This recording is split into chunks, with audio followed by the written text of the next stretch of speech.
De volta com o nosso programa Grandes Negócios na TV. Hoje nosso convidado Flávio Capaz, que é uma pessoa que desde o seu nascimento houve todo um up, né? Toda uma força grande de viver e de buscar os seus desafios. E foi passando por várias experiências de aprendizado, de formação profissional, qualificação e por grandes corporações também. Isso revelou um profissional realmente fazendo um trocadilho capaz. Desculpa fazer uma... Você sabe que já me perguntaram se era marketing, né? Não, ele vem do árabe rabas, que é pão. Então devo ter tido um ancestral padeiro. Sim, e aí... Empreendedor já. É verdade, agora. Então tem tudo a ver. Você, aí num dado momento, depois que você já tinha uma experiência bastante importante, como você revelou no final da entrevista no bloco anterior, surgiu a ideia de criar sua própria empresa. Exato. Como é que foi essa ideia? Na verdade, como eu estava muito bem como executivo e estava numa posição interessantíssima dentro da qual eu estava relativamente confortável, eu tinha a intenção de continuar na minha vida corporativa. Porém, eu comecei a perceber que tudo aquilo que me foi dado como oportunidade para buscar know-how, para poder colocar em prática, esbarrava em algumas dificuldades, não da corporação, mas em alguns paradigmas mesmo, digamos, da cadeia de comando da corporação. Pessoas que, claro, dentro de uma situação, digamos, a gente fala zona de conforto, mas as pessoas entendem que zona de conforto necessariamente é confortável. Não, ela só é conhecida. É verdade. Se ela é conhecida e você tem domínio, você não quer abrir mão dela. Ir para o desconhecido dá medo, tanto que a criança tem medo do escuro, né? Porque é desconhecido. E para que eu implementasse aquilo que eu fui buscar como know-how, até mesmo estimulado pela corporação, eu não vi a possibilidade tangível de se tornar realidade, de colocar tudo que eu pude aprender, tudo que era factível de acordo com aquela possibilidade em prática. Então eu falei, olha, quer saber de uma coisa? Acho que está no momento de eu buscar a chance de pôr tudo que eu aprendi e acreditei em prática.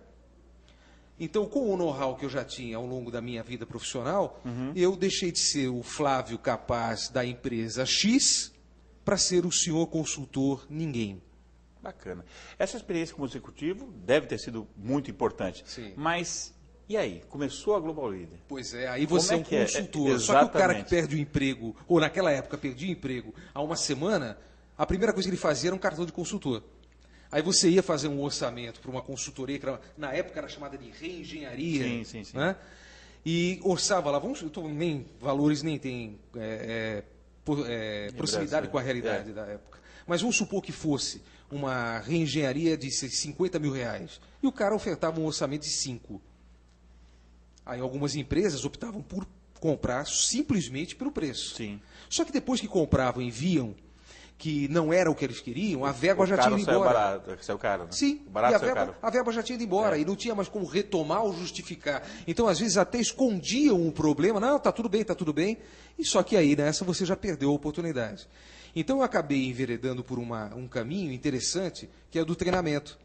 Porque no treinamento, quando você vai à frente de um público, os primeiros 10 minutos já mostram que você veio. Ou você tem conteúdo ou não tem. É verdade. E se você não tem, o cara fala, olha, surgiu um imprevisto e tô com tempo vaza. Curto. Vai embora.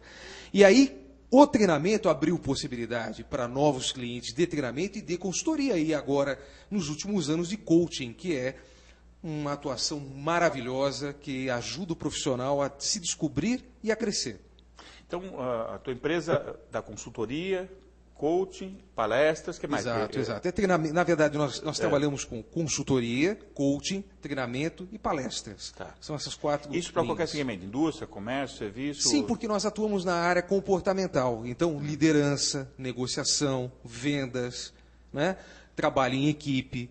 Então, essa parte comportamental, administração do tempo, ela tem uma temática técnica, um know-how comportamental também, certo. Mas trabalha mesmo, na verdade, com a pessoa a percepção dela própria para que ela possa mudar de acordo com a técnica. Não adianta só dizer como fazer, sem que a pessoa enxergue daquilo que eu estou dizendo o que é aplicável no dia a dia dela.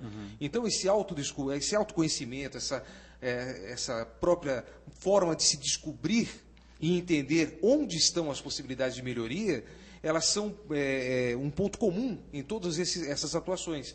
Em coaching, em consultoria, em treinamento. Eu não digo para o cara, olha, você está errado nisso, certo nisso. Eu não sou ninguém para fazer isso.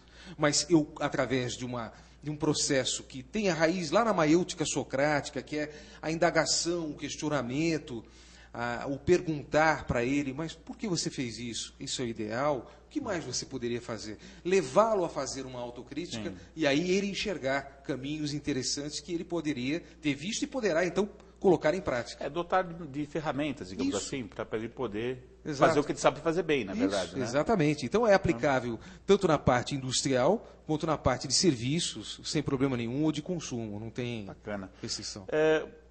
Empresas iguais às suas tem várias no mercado. Inúmeras. Né? Então é um mercado competitivo. Muito. O que você tem de diferencial?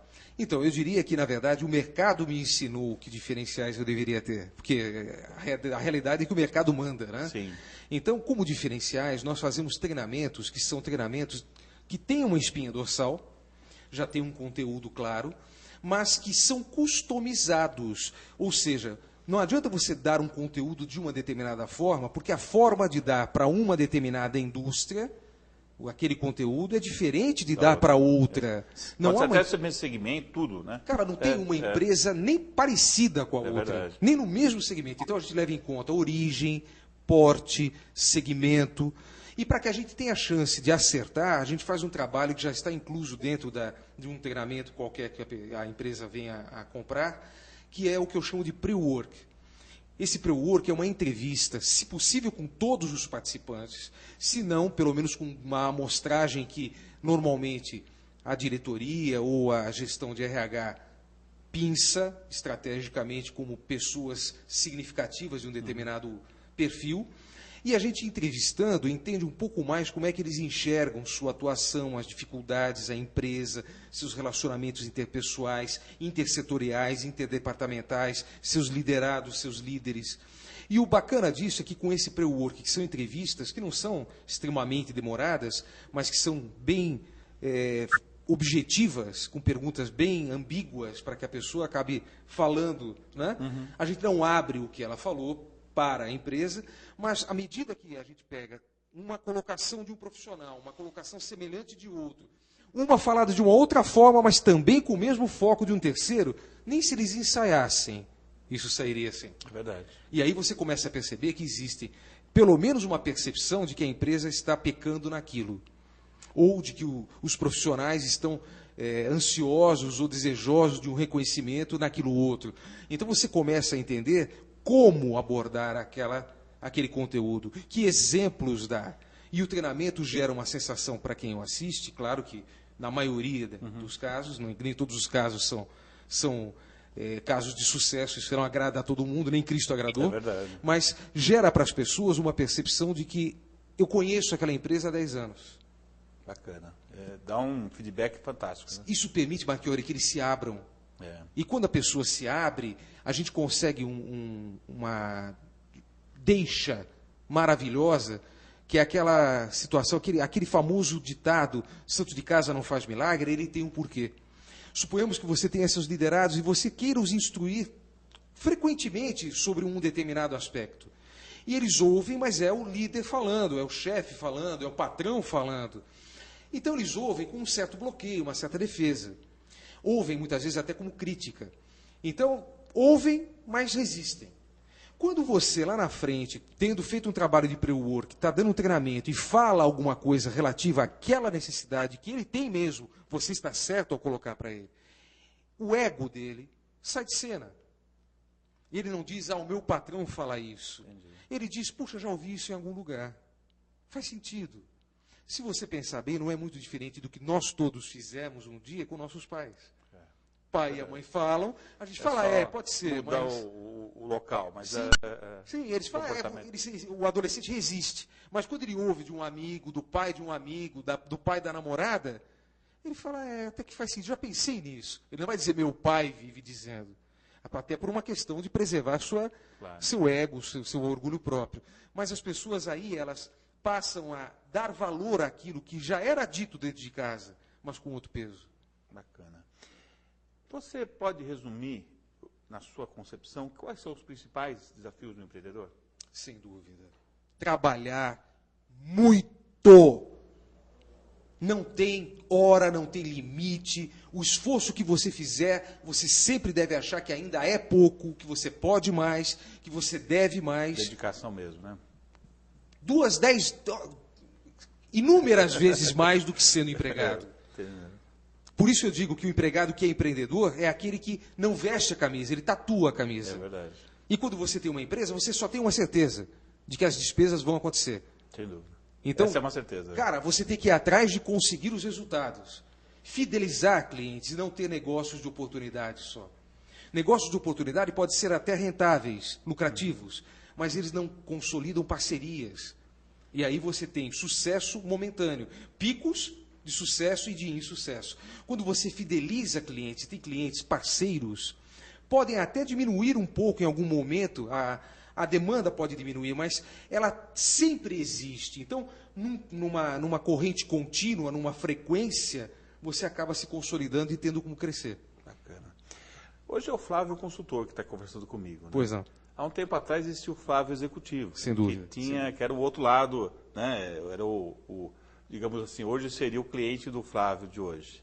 Ok. Como é que você analisa o Flávio executivo? Eu digo que o Flávio executivo, ele, na verdade, ele aprendeu a ser empreendedor sendo executivo. Exatamente por não se contentar em simplesmente fazer ou abraçar um projeto, ou abraçar um desafio interno, como, se der, deu, se não der, para quem tá bom demais. Nunca fui assim.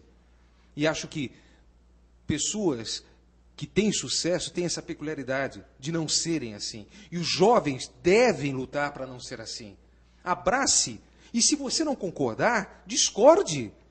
Você vai dar a chance ao teu líder de te persuadir, mostrando aspectos que você não enxergou, ou até mesmo mostrar a ele aspectos que talvez ele não esteja enxergando. Porque ninguém é dono da verdade. Sócrates dizia que há sempre 3 verdades. A nossa, a do outro e a real. Quando a nossa e a do outro, de certa forma, coincidem com a real, aí a gente tem chance de ser feliz. Então, uma peculiaridade para o empreendedor de sucesso que é fundamental, e para o próprio colaborador de sucesso com um perfil mais empreendedor, é além do prazer realmente pelo desafio, é a humildade intelectual. E as pessoas confundem muito isso. Elas acham que humildade é baixa autoestima, é vestir-se de uma maneira desalinhada. Não, não. É saber que ninguém é dono da verdade e que, por mais que eu saiba, nada sei. É verdade. Isso está muito ligado à autoconfiança, né? Você acreditar em você. E aí você não, né? Exato, exato. Quer dizer, você tem que, na verdade, olhar para o outro e pensar, puxa, o que esse camarada está dizendo? Deixa eu ver se, de repente, eu tenho bastante a aprender com ele. E aprender com ele, com um liderado, com um colega, com um líder, com um cliente, com um fornecedor.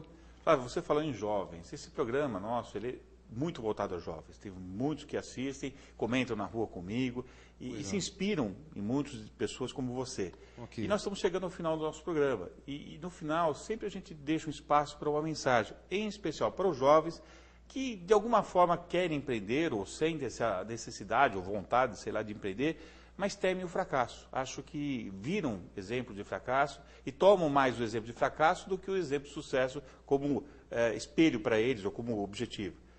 Uma mensagem para essas pessoas. Eu diria que eles devem formar em sua mente, em seu coração, o êxito que eles pretendem. Acreditar naquele êxito e passarem a agir orientados para aquele êxito como se ele já fosse verdade. Aí eles vão ter uma postura que vai ser uma postura totalmente voltada a concretizar aquilo no material. Eu diria que o êxito nasce primeiro na nossa mente e no nosso coração, para depois se tornar uma realidade. Então, se eles tiverem dúvida, eles não devem tentar. Mas eles devem lutar consigo mesmos, até não terem mais dúvida. E aí, devem tentar. Bacana. Flávio Capaz, nosso entrevistado de hoje, muito obrigado. Foi um prazer tê-lo uma com a honra. gente. Muito obrigado mesmo. E é isso. Mais uma vez, acredito, atingimos nosso objetivo de trazer pessoas que contribuem com sua experiência, com o seu conhecimento, para estimular você. E tenho certeza que dentro de você existe um empreendedor que pode estar latente lá, mas certamente vai despontar um dia. E esse é o nosso grande objetivo. Obrigado por sua audiência e até uma nova oportunidade.